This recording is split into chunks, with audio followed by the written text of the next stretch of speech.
Hi guys, welcome back to foodies fusion. আজকে আমি আপনাদেরকে ক্যারামেল পুডিং কীভাবে বানাই সেটা দেখাবো। এই রেসিপিটা জানে না এমন মানুষ মনে হয় পৃথিবীতে কম আছে। তবুও যেহেতু এই রেসিপিটা এতই জনপ্রিয়, আমি চাচ্ছিলাম আমি কিভাবে তৈরি করি সেটা একটু দেখিয়ে দিই। খুবই সহজেই 3টি স্টেপসে দেখাবো আজকের রেসিপিটি। একদম পারফেক্ট, মসৃণ আর টেস্টি পুডিং কীভাবে বানাই চলুন আর দেরি না করে এখনই দেখে নিই। প্রথমে বানাচ্ছি আমরা ক্যারামেলটা। তার জন্য আমি এখানে নিয়ে নিয়েছি হাফ কাপ চিনি। এর মধ্যে দিয়ে দিলাম 3 টেবিল চামচ পানি। চিনি আর পানিটাকে খুব ভালোভাবে আগে একটু মিশিয়ে নিচ্ছি আর তারপর চুলার জালটাকে অন করব। এবার আর চামচ দিয়ে এই চিনি আর পানিটাকে নাড়ানো যাবে না। চুলা জাল থেকে মিডিয়ামে রেখে আমাদের অপেক্ষা করতে হবে এরকম একটা সুন্দর কালার আসার জন্য। এখনও কিন্তু নাড়াবেন না, দরকার হলে এইভাবেই হাঁড়িটাকে হালকা ঘুরিয়ে নেবেন।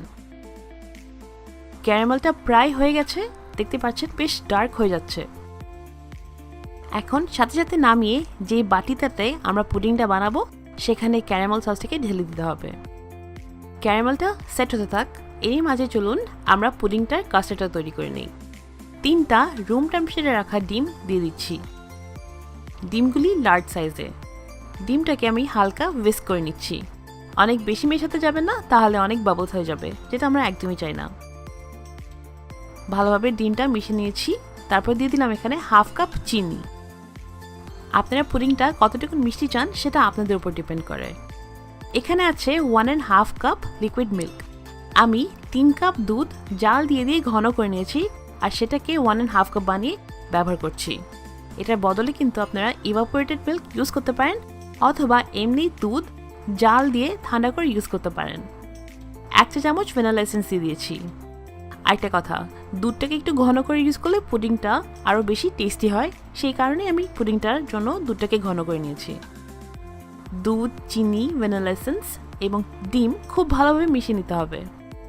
অনেক বেশি কিন্তু মেশাতে যাবেন না, তাহলে কিন্তু অনেক বাবলস হবে আর পুডিংটা পরে সুন্দর লাগবে না।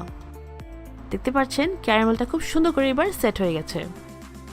আমরা যেই ডিম আর চিনির মিক্সটা বানিয়েছি সেটাকে ছেঁকে দিয়ে দিচ্ছি। অবশ্যই এভাবে ছেঁকে নেবেন, তাহলে কিন্তু ডিমের কোনো সাদা এই ধরনের অংশ থাকলে সেটা বের করে নেওয়া যাবে। এইবার আমরা এই পুডিংটাকে ঢেকে নিচ্ছি। আচ্ছা, আমি আজকে যে ধরনের মোল্ড ইউজ করছি সেটা হচ্ছে 7 ইঞ্চের একটা কেক মোল্ড। এটার বদলে কিন্তু আপনারা 5টা রামিকেন ইউজ করতে পারেন। এবার পুডিংটাকে বানানো পালা। একটা হাঁড়ি নিয়ে নিয়েছি, তার মধ্যে বসিয়ে দিলাম একটা স্ট্যান্ড আর দিয়ে দিচ্ছি একদম ফুটন্ত গরম পানি। আপনারা চাইলে স্ট্যান্ডের বদলে এমনি একটা কাপড় বসিয়ে দিতে পারেন। আমি সবসময় স্ট্যান্ড বসাই, তাই আমি স্ট্যান্ডের মধ্যেই করে নিচ্ছি। স্ট্যান্ডের উপরে পুডিংটাকে রেখে এবার ঢেকে এটাকে 25 থেকে 30 মিনিট রান্না করে নিতে হবে। আমার আজকে প্রায় 27 মিনিট লেগেছে। 27 মিনিট পর আমি এই ফয়েলটাকে বের করে নিচ্ছি। তারপর একটা টুথপিক অথবা ছুরি ইনসার্ট করে দেখব যে পুডিংটা পুরোপুরি হয়েছে কিনা। পুডিংটা কিন্তু এই পর্যায়ে এখনও অনেক জিগলি আছে, কিন্তু একদম ক্লিয়ার বের হয়েছে টুথপিকটা, তার মানে এটা একদম সেট।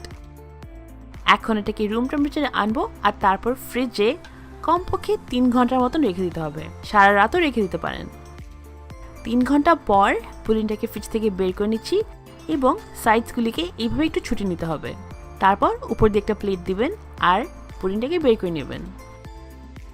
কাজটা অনেক সাবধানে করবেন আর অবশ্যই কিন্তু গরম অবস্থায় পুডিংটাকে মোল্ড থেকে বের করতে যাবেন না, তাহলে কিন্তু পুডিংটার সাথে সাথে গলে একদম ভেঙে যাবে। আমি পুডিংটাকে কিন্তু মিডিয়াম আঁচে রান্না করেছি, এটা বলতে ভুলে গেছি, তাই এখন বলে দিলাম। নিশ্চয়ই খেয়াল করছেন পুডিংটা একদম পারফেক্ট হয়েছে এবং ক্যারামেলের কালারটা একদম সুন্দর হয়েছে। আপনারা আমি যেভাবে বানাই সেভাবে ট্রাই করে দেখবেন। আমি আশা করছি একদম পারফেক্ট পুডিং আপনারা বানাবেন। আজকের রেসিপিটা কেমন লাগলো প্লিজ জানাবেন। আমার চ্যানেলকে এখনও সাবস্ক্রাইব না করে থাকলে প্লিজ করে ফেলুন। আজকে এতটুকুই। সবাই ভালো থাকবেন and thank you so much for watching.